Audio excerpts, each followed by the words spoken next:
I truly admire Eleanor Roosevelt for her strength and courage. She was once quoted saying, "You gain strength, courage, and confidence by every experience in which you really stop to look fear in the face. You must do the thing which you think you cannot do."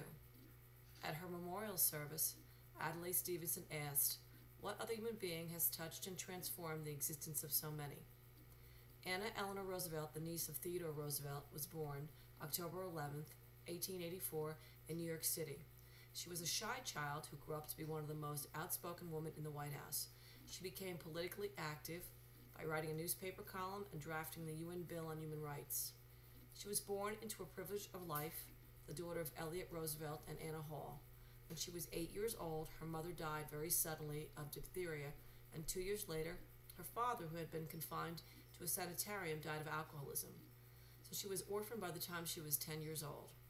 At age 14, Eleanor was sent to a boarding school in London, England, the Islands Wood Academy. The experience would be a major turning point in her life. The head mistress of this school, a woman named Marie Sylvestris, was actually a radical and feminist, and it was said she cultivated independent thinking in young women in her charge.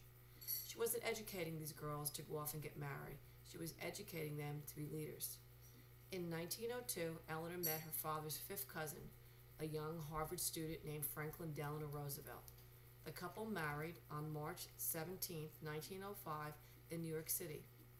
The couple had 6 children right away: Anna James Franklin, who died as an infant, Elliot, Franklin Jr., and John. Even though she had a large family, she didn't let this interfere with helping others. During World War II, she became active in public service, working for the American Red Cross.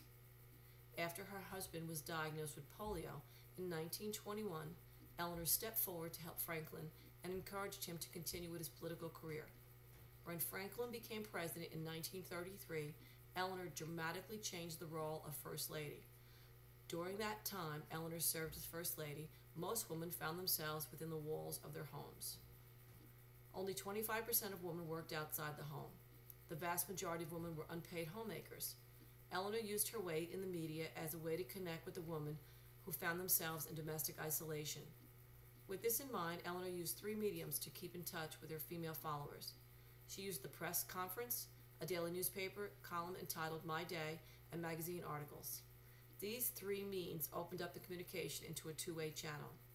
Although the First Lady initially wanted to be the voice of the White House to female journalists, Mrs. Roosevelt's news was often about humanitarian concerns. Her reports stayed true to those of the American woman, such as unemployment, poverty, education, rural life, and the role of women in society. She was not content to stay in the background and handle domestic matters. She showed the world that the First Lady was an important part of American politics. Eleanor gave press conferences, speaking out for human rights, women's issues, and children's causes. She also wanted to help the country's poor and stood against racial discrimination.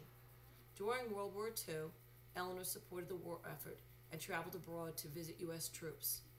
After her husband's death in 1945, she was selected to be a delegate to the United Nations General Assembly, serving from 1945 to 1953.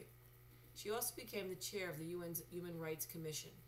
As part of this commission, she helped to write the Universal Declaration of Human Rights. President John F. Kennedy made her a delegate to the United Nations in 1961. He also selected her to serve as chair of the Commission of the Status of Woman. Mrs. Roosevelt died in 1962 at the age of 78 from cancer. President Kennedy ordered the flag to half-staff in her memory.